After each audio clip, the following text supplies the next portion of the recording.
Hello everyone, in this video we will solve data structure questions that were asked in female category DSSB PGT exam. Now there were 11 questions from data structure. The first question is, which of the following sorting techniques used external sorting? देखो हमारे पास दो types होती है, internal sorting, external. मैं आपको थोड़ा सा brief idea दे देती हूँ. इंटरनल सॉर्टिंग मीन्स आपने उसको मेमोरी में ही रखा, आपको हार्ड डिस्क या बाहर एक्सटर्नल मेमोरी पे डालने की ज़रूरत नहीं पड़ी. एक्सटर्नल सॉर्टिंग नाम से पता चल रहा है कि आपने एक्सटर्नल मेमोरी यूज़ की, इंटरनल मेमोरी आपकी सफिशिएंट नहीं थी. तो एक्सटर्नल सॉर्टिंग हम तब यूज़ करते हैं जब हमारे पास बहुत ज़्यादा डेटा है और हमें पता है वो इंटरनल मेमोरी में नहीं आएगा. ठीक है. Options are selection sort, insertion, bubble, merge. Now external sorting का आपका एग्जांपल है मर्ज सॉर्ट. इसमें क्या होता है, आपने डिस्क पे डेटा डाला हुआ है और थोड़ा थोड़ा चंक में आप डेटा को लेके आ रहे हो और उसको सॉर्ट कर रहे हो. Next is, in a sorting algorithm, if two objects with equal keys appear in the same order and sorted output as they appear in input array to be sorted, then it is said to be. ये property है, जब भी हम sorting करते हैं उसमें कुछ properties आती है, इंटरनल सॉर्टिंग या स्टेबल, अनस्टेबल, इनलाइन, ऑफलाइन. ठीक है, ये सारी टर्म्स बहुत इंपॉर्टेंट है. ऑप्शन है स्टेबल, स्ट्रॉन्ग, स्टैंडर्ड, स्टबर्न. इसको हम बोलते हैं स्टेबल सॉर्टिंग, कि जिस ऑर्डर में कीज आई उसी ऑर्डर में वो आउटपुट में भी आई है, उनका हमने ऑर्डर चेंज नहीं किया. अगर आपने एनालिसिस ऑफ सॉर्टिंग एल्गोरिथम्स वाली वीडियो देखी है, उसमें स्टार्टिंग में, वीडियो की स्टार्टिंग में मैंने ये सब टर्म्स ही एक्सप्लेन की हुई है. Next is, which of the following can be defined as the number of sub trees of a node. एक नोड है, उसके कितने सब ट्रीज है. ये सेम क्वेश्चन आपका मेल कैटेगरी वाले पीजीटी एग्जाम में भी आया था. Options are forest, level, degree, terminal nodes. हम सबको पता this is degree.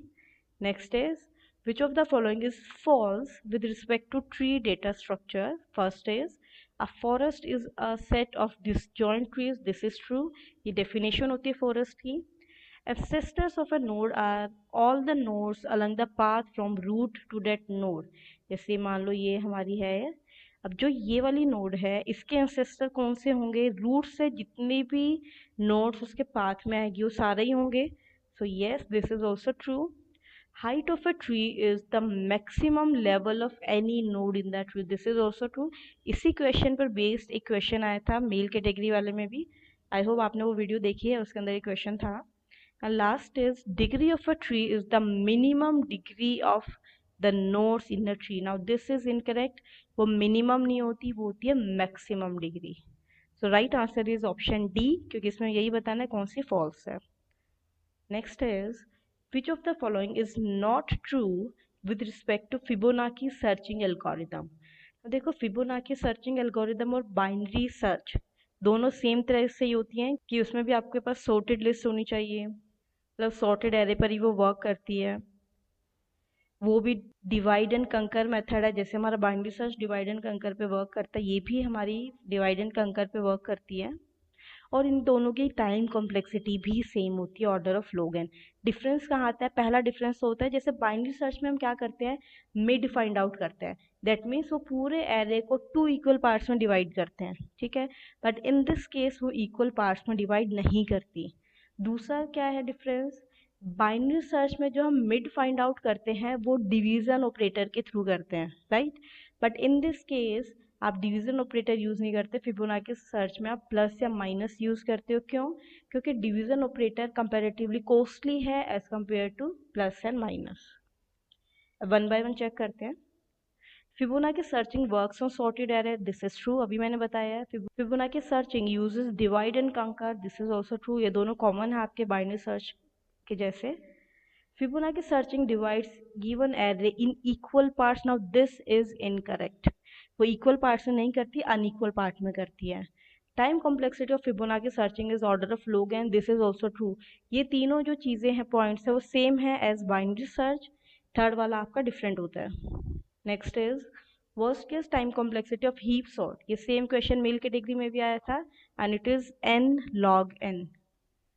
Binary search tree where subtrees of every node differ in height by at most one is called. This is definition of your AVL tree. Next is, ये थोड़ा अलग question था, ये आपको याद रखना है। The maximum height of red black tree with n internal nodes is, ये आपको याद रखना है, this is 2 times of log n plus 1, ये होती है। Next is which of the following is the technique of gradually working from a high level to detailed algorithm? Options are describing the algorithm, no. Analysis of algorithm, no. Analysis का मतलब होता है उसकी complexity find out करना। Reviewing the algorithm, again no. Step wise refinement, कि है ना, एक पहले आप कोई भी काम करते हो, पहले एक आप एक जनरल आइडिया ले लेते हो, फिर उसको धीरे धीरे धीरे धीरे उसको और कहते हैं ना निखारते हो उसको और उसमें डिटेल्स डालते हो। So this is step wise refinement. And this is our last question. Which of the following conditions represents an empty condition in the circular queue? ये हम सबको पता है, this is front equals to rear. जब आपका front और rear same आ जाते हैं then your circular queue is empty. So that is all for today. I hope you learned something from this video. If you liked video, share, subscribe and comment. Thank you all.